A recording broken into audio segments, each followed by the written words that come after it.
Hi అండి. నమస్తే. Welcome to అమ్మాయి లోకం. అందరూ ఎలా ఉన్నారు? నేనైతే చాలా బాగున్నాను. మీరందరూ కూడా బాగుండాలని మనస్ఫూర్తిగా కోరుకుంటున్నాను. ఇవాళ మన రెసిపీ వచ్చేసి రవ్వ లడ్డు అనమాట. చాలా సింపుల్‌గా, సూపర్ పర్ఫెక్ట్‌గా ఎప్పుడు చేసినా గానీ ఒకే రకంగా ఉండే విధంగా ఎలా చేయాలో చూద్దాం. స్కిప్ చేయకుండా చూడండి. ఫస్ట్ వచ్చేసి దీనికోసం అడుగు మందంగా ఉండే కడాయి తీసుకుందాము. నాన్ స్టిక్ కానివ్వండి, లేదంటే అల్యూమినియం కడాయి అయినా గానీ పర్వాలేదు. స్టీల్ కడాయి ఏంటంటే మనకి మాడుతుందండి, అడుగు పడుతుంది. అందుకని థిక్‌గా ఉండే కడాయి తీసుకోండి.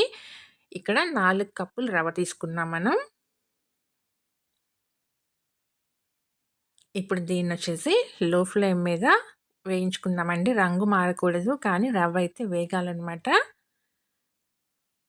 దగ్గర దగ్గర ఒక 10 నిమిషాలైతే పడుతుందండి రవ్వ వేగడానికి. కలుపుకుంటూనే ఉండాలి. మనకి ఈవెన్‌గా ఫ్రై అవ్వాలనమాట రవ్వంతాను. మంచి కమ్మటి వాసనొస్తుందనమాట. రవ్వ మనకి వేగింది అని తెలియటం. మనం ఎలా అయితే మినపప్పు వేపుకున్నప్పుడు కమ్మటి వాసనొస్తుందో అలానేనండి. రవ్వ అయితే కలర్ మారకూడదనమాట.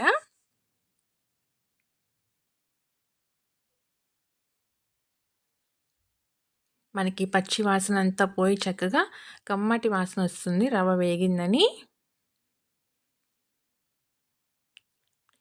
చక్కగా ఫ్రై అయిందండి. ఇప్పుడు స్టవ్ అయితే ఆఫ్ చేసుకుందాము. దగ్గర దగ్గర 10 నిమిషాలైతే పట్టిందనమాట. పూర్తిగా చల్లారిపోవాలి. ఆరిన తర్వాత కొంచెం కొంచెంగా మిక్సీ జార్‌లో వేసుకొని దీన్ని మెత్తగా పౌడర్‌లాగా చేసుకుందామండి. మనం వేయించుకున్నాం కాబట్టి కొంచెం ఎక్కువ టైం పడుతుంది. కాకపోతే మెత్తగా అయితే అవుతుందండి పౌడర్‌లాగాను. దీన్ని ప్లేట్‌లోకి మార్చుకుందాం. మొత్తం రవ్వంతా ఇలా నేను మిక్సీ పట్టుకొని తీసుకొచ్చుకుందాము. ఇక్కడ నేను 2 జార్‌లయితే యూజ్ చేశానండి. ఎందుకంటే మనకి రవ్వ వేడెక్కుతుందనమాట జారు. ఇంకొకసారి మనం వేరే జార్‌లోకి వేసుకొని దాన్ని కొంచెం చల్లారిన తర్వాత మళ్ళీ అలా జార్ మార్చుకొని మిక్సీ పట్టుకోండి. 4 కప్పుల రవ్వకి మనం 1:30 కప్పు పంచదార తీసుకున్నాము. స్వీట్ అనేది కరెక్ట్‌గా సరిపోతుందండి.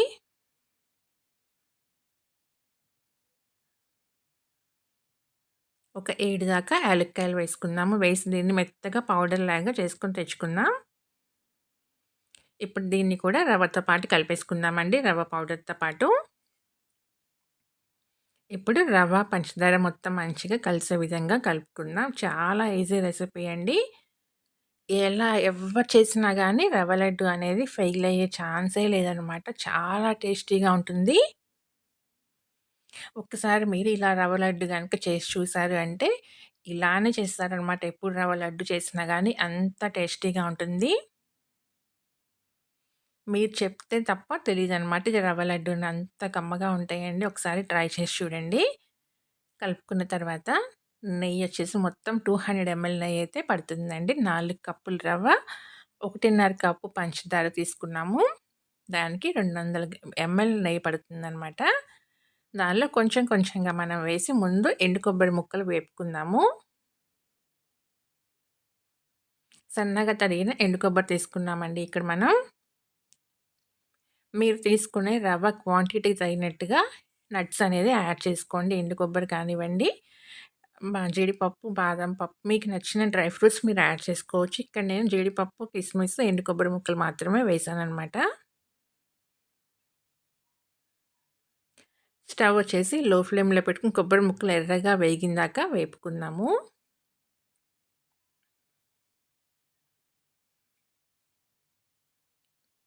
మనకి మంచిగా కరకరలాడుతా వేగాలండి కొబ్బరి ముక్కలు. అప్పుడే కమ్మగా ఉంటుందనమాట లడ్డు అనేది తినేటప్పుడు. ఇలా సన్నగా కట్ చేసుకోవటం వల్ల ఏంటంటే, మనకి తినేటప్పుడు ప్రతి బైట్‌లోనూ ముక్కలనేది వస్తూ ఉంటాయనమాట. చాలా టేస్టీగా ఉంటుంది.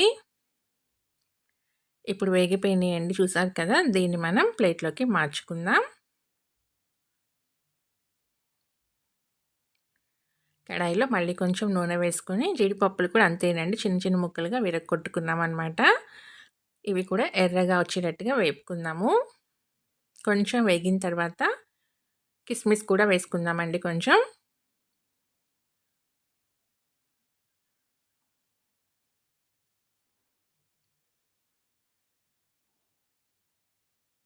లో ఫ్లేమ్‌లో పెట్టుకొని ఎర్రగా అయ్యేటట్టుగా వేపుకుందాము. ఇలా చిన్న ముక్కలుగా వేసుకోవటం వల్ల ఏంటంటే, మనకి అంతా లడ్డు అన్ని లడ్డూల్లోనూ చిన్న చిన్న ముక్కలు ఈవెన్‌గా వస్తాయన్నమాట. తినేటప్పుడు చాలా టేస్టీగా ఉంటుందండి.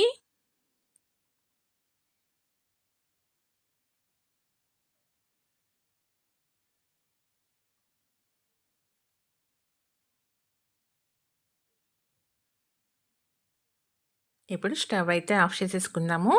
వేగిపోయినాయంటే దీన్ని ప్లేట్‌లోకి మార్చుకుందాం.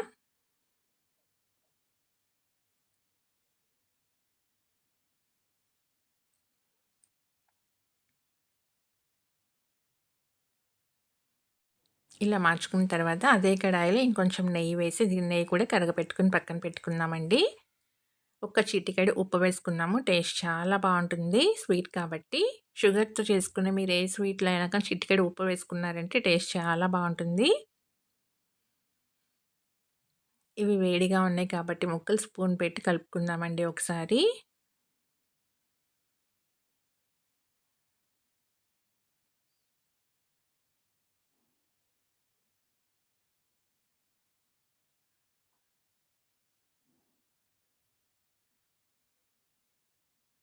ఇప్పుడు కొంచెం చల్లారినాయి అనమాట. చేయి పెట్టి మొత్తం అంతా ఈవెన్‌గా మిక్స్ అయ్యేటట్టుగా కలుపుకుందాము.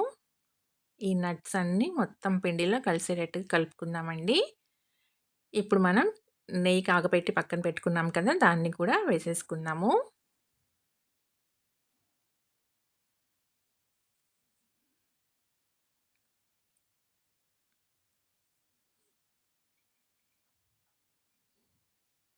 నెయ్యి కనుక ఒకవేళ మీకు సరిపోనట్టుగా ఉంటే, ఇంకొంచెం నెయ్యి కరగపెట్టి వేసుకోవచ్చండి. మనకి లడ్డూ కన్సిస్టెన్సీకి రావాలనమాట. ఇక్కడ నేను 200 ఎంఎల్ నెయ్యి కరెక్ట్‌గా సరిపోయింది నాకు.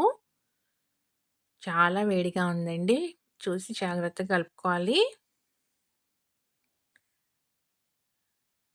కొంచెం ఆరిన తర్వాత అయితే మనం చేత్తో కలుపుకోవడానికి ఈజీగా ఉంటుంది. నెయ్యి కూడా కరగపెట్టి వేసుకున్నాం కదా!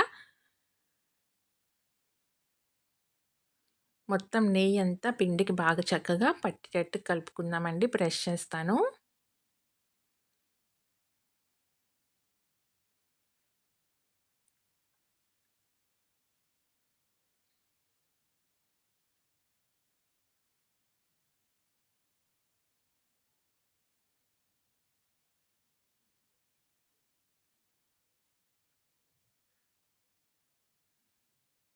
మొత్తం మంచిగా పట్టిందండి నెయ్యంతాను పిండికి.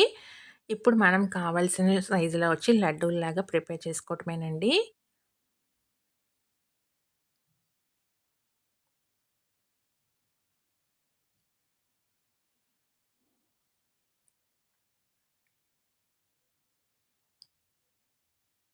ఇలా ఒకసారి రవ్వ లడ్డు ట్రై చేసి చూడండి. చాలా అంటే చాలా కమ్మగా ఉంటుందనమాట. ఎప్పుడు చేసినా గాని ఇలానే చేస్తారు రవ్వ లడ్డు అనేది. రవ్వ లడ్డు ఫెయిల్ అయ్యే ఛాన్సే లేదండి. ఎవ్వరు చేసినా గాని చాలా పర్ఫెక్ట్‌గా, చాలా ఈజీగా వచ్చేస్తుంది. 4 కప్పులు రవ్వకి 1:30 కప్పు పంచదారండి. 200 ఎంఎల్ నెయ్యనమాట. కరెక్ట్‌గా పర్ఫెక్ట్‌గా వస్తుందనమాట కొలతలతో పాటు. ట్రై చేసి చూడండి. మీకెలా వచ్చిందో కూడా నాకు తప్పనిసరిగా కామెంట్ చేయండి. నోట్లో అట్లా వెన్నలా కరిగిపోతుందనమాట. తిన్న వాళ్ళెవరైనా సరే మెచ్చుకోకుండా ఉండలేరు. అంత కమ్మగా ఉంటుంది. తప్పకుండా ట్రై చేసి చూడండి. అలానే వీడియో నచ్చినట్లయితే తప్పకుండా సబ్స్క్రైబ్ చేసుకొని ఒక లైక్ ఇచ్చేయండి. మీ ఫ్రెండ్స్‌కి, ఫ్యామిలీ మెంబర్స్‌కి షేర్ చేయండి. ఈ రెసిపీ అయితే ఇంతేనండి. రేపు ఇంకో కొత్త రెసిపీతో మీ ముందుకొచ్చేస్తాను. Thank you for watching.